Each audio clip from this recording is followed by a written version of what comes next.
আসসালামু আলাইকুম রহমতুল্লাহ। প্রিয় দর্শক শ্রোতামণ্ডলী সকলে কেমন আছেন? আশা করছি ভালোই আছেন। প্রিয় দর্শক, আপনারা একটা পিকচার দেখতে পাচ্ছেন। উনি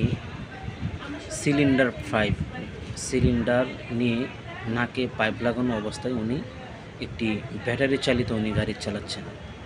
প্রিয় দর্শক, উনি একজন রোগে আক্রান্ত মানুষ।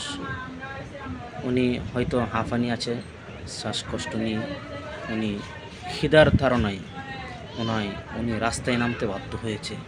প্রিয় দর্শক, এভাবেই ওনার জিন্দিগিটা পার হচ্ছে। ওনার বাড়ি রাজশাহীতে। মনিরুজ্জামান সাহেব উনি এই পৃথিবীর মায়া ত্যাগ করে উনি চলে গিয়েছে পরপারে। প্রিয় দর্শক, আজকের এই ভিডিওটি বানানোর উদ্দেশ্য হচ্ছে আজকে আমরা কোন রাষ্ট্রে বসবাস করছি একটুবার চিন্তা করছেন?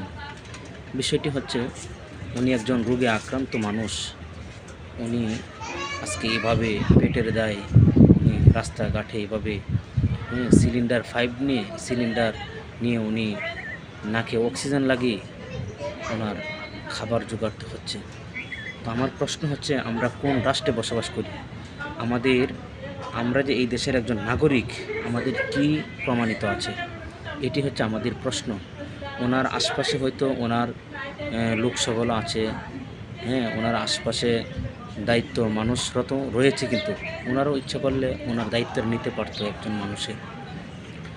তো আসলে আমরা কোন রাষ্ট্রে বসবাস করি, এই রাষ্ট্রের পরিচয় দিতেও লজ্জাবোধ হয়। তো বলতে চাই, দুর্নীতি যারা করে তাদের দুর্নীতি করেই যাচ্ছে। আর এই সমস্ত মানুষগুলা না খেয়ে না চিকিৎসা পেয়ে তারা এভাবেই দুনিয়া থেকে চলে যেতে হয়েছে। প্রিয় দর্শক, আপনার মতামত জানিয়ে দিবেন। আর এই চ্যানেলে নতুন হয়ে থাকলে অবশ্যই চ্যানেলটি সাবস্ক্রাইব করে দিবেন, পাশে থাকা বেল বাটনটি বাজিয়ে দিবেন। সকলে ভালো থাকবেন। আসসালামু আলাইকুম রহমতুল্লাহ।